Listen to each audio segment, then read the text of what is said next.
महाराष्ट्र के deputy CM Ajit Pawar defensive mode में हैं।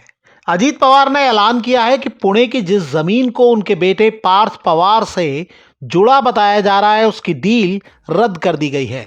विपक्ष इस डील को लेकर अजीत पवार और बीजेपी सरकार दोनों को घेर रहा है। डिप्टी सीएम पवार ने जमीन की डील रद्द करने के ऐलान से ठीक पहले मुख्यमंत्री देवेंद्र फडणवीस से मुलाकात की। ये दावा किया जाता है कि फडणवीस जब से दोबारा मुख्यमंत्री बने हैं, तब से अपनी सरकार के दो डिप्टी सीएम एकनाथ शिंदे और अजीत पवार में अगर तुलना की जाए तो वो अजीत पवार के ज़्यादा करीबी दिखते हैं। ये केमिस्ट्री तब से दिखती है जब फडणवीस ने 2019 में अजीत पवार के साथ सिर्फ 80 घंटे की सरकार बनाई थी। स्थानीय निकाय चुनाव के पहले ये केमिस्ट्री थोड़ी बदलती दिख रही थी और अजीत पवार अकेले चलने के संकेत दे रहे थे, लेकिन जानकारों का दावा है कि अब एक बार फिर सारे पत्ते फडणवीस और बीजेपी के हाथ आ गए हैं। वो कैसे, ये हम इस वीडियो में आगे बताएंगे। अजीत पवार महाराष्ट्र की राजनीति के कद्दावर नेता हैं, लेकिन वो बेदाग कभी नहीं रहे और महाराष्ट्र की राजनीति के कई जानकार दावा करते हैं कि दाग दामन से साफ होते रहें, इसलिए वो पाला बदलकर बीजेपी के साथ आए हैं। लेकिन इस बार आरोपों की जद में अजीत पवार नहीं, बल्कि उनके बेटे पार्थ पवार हैं और मामला पार्थ पवार की कंपनी से जुड़ा है। आरोप है कि पुणे की एक सरकारी जमीन जिसकी अनुमानित कीमत 1800 करोड़ रुपए है, उसे पार्थ की कंपनी को सिर्फ 300 करोड़ रुपए में बेच दिया गया। आरोपों के मुताबिक इसकी स्टाम्प ड्यूटी के रूप में 500 रुपए यानी नाम मात्र की फीस ली गई। अब दावा किया जा रहा है कि ये डील दबाव में आकर रद्द की गई है और सरकार को मजबूरी में इसकी जांच के लिए एक हाई लेवल कमेटी बनानी पड़ी है। ये कमेटी 8 दिनों में अपनी रिपोर्ट सौंपेगी। इस मामले पर कांग्रेस नेता राहुल गांधी ने सीधे महायुति सरकार पर हमला बोला। उन्होंने एक्स पर लिखा, ये उस सरकार की जमीन चोरी है जो खुद वोट चोरी से बनी है। राहुल गांधी का आरोप है कि यह जमीन दलितों के लिए आरक्षित थी। उन्होंने लिखा है, ऊपर से स्टाम्प ड्यूटी भी हटा दी गई, मतलब एक तो लूट और उस पर कानूनी मुहर में भी छूट। राहुल गांधी के तेवर जाहिर करते हैं कि विपक्ष इस मामले को पूरे देश में बीजेपी की वॉशिंग मशीन पॉलिटिक्स के सबूत के तौर पर पेश करने की कोशिश कर सकता है। राजनीति के जानकारों का दावा है कि ये आरोप जिस वक्त सामने आए हैं उस पर भी गौर करना जरूरी है।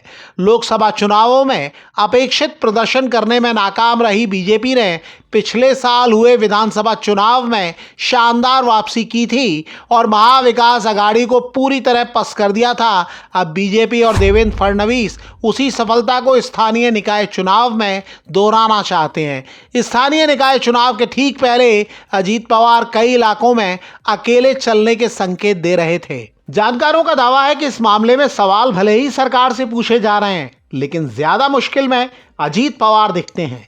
कई लोगों की राय है कि बीजेपी को तो एक तरह से लाभ ही होता दिख रहा है। बीजेपी बरसों तक भ्रष्टाचार के आरोपों को लेकर अजीत पवार को आगाह करती थी और चक्की पीसिंग की चेतावनी देती थी, लेकिन फिर उसने बड़ी आसानी से उन्हें गले भी लगा लिया। अब इस नए विवाद के बाद बीजेपी को अपने सहयोगी अजीत पवार पर दबाव बनाने का एक और मौका मिल गया है।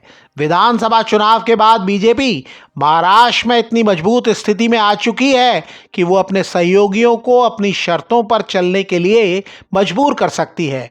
अगर जांच रिपोर्ट अजीत पवार के माकूल नहीं आती तो इससे बीजेपी को स्थानीय निकाय चुनावों के पहले अपने सहयोगी को शक्तिहीन करने या उन्हें फैसला लेने की प्रक्रिया से दूर रखने का मौका मिल सकता है। जानकार कहते हैं कि इस मामले के कुछ और पहलू भी हैं और उन पर भी ध्यान दिया जाना चाहिए।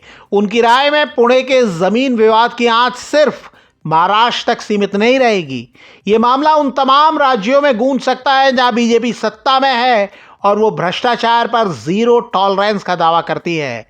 बिहार चुनाव में दूसरे दौर की वोटिंग होनी बाकी है और उसके पहले वहां भी इसकी गूंज सुनाई दे सकती है। बंगाल, असम जैसे राज्यों में जहां जल्दी चुनाव होने हैं, वहां भी विपक्षी दल इस मामले को बीजेपी की दोहरी नीति के रूप में पेश करने की कोशिश कर सकते हैं। अजीत पवार ने डील रद्द होने का ऐलान कर दिया है, लेकिन राजनीतिक गलियारों में कई सवाल पूछे जा रहे हैं। इस मामले का अंजाम क्या होगा? इसका नुकसान अगर होगा तो किसे होगा? अजीत पवार और बीजेपी दोनों को या सिर्फ अजीत पवार को? क्या यह विपक्ष के हाथ लगा हथियार है या बीजेपी भी इसे हथियार बना सकती है? क्या यह विवाद अजीत पवार के लिए फाइनल कंट्रोल प्लान है जिसके तहत उन्हें बीजेपी की नीतियों से हटने पर गंभीर परिणाम झेलने पड़ सकते हैं? या क्या यह मामला खुद देवेंद्र फडणवीस के लिए भ्रष्टाचार पर अपनी निष्पक्षता साबित करने का मौका दे रहा है? जाहिर है इस कहानी में कई पेच हैं जो वक्त के साथ ही खुलेंगे। इस मामले में आपको क्या लगता है? कमेंट करके हमें बताइएगा जरूर।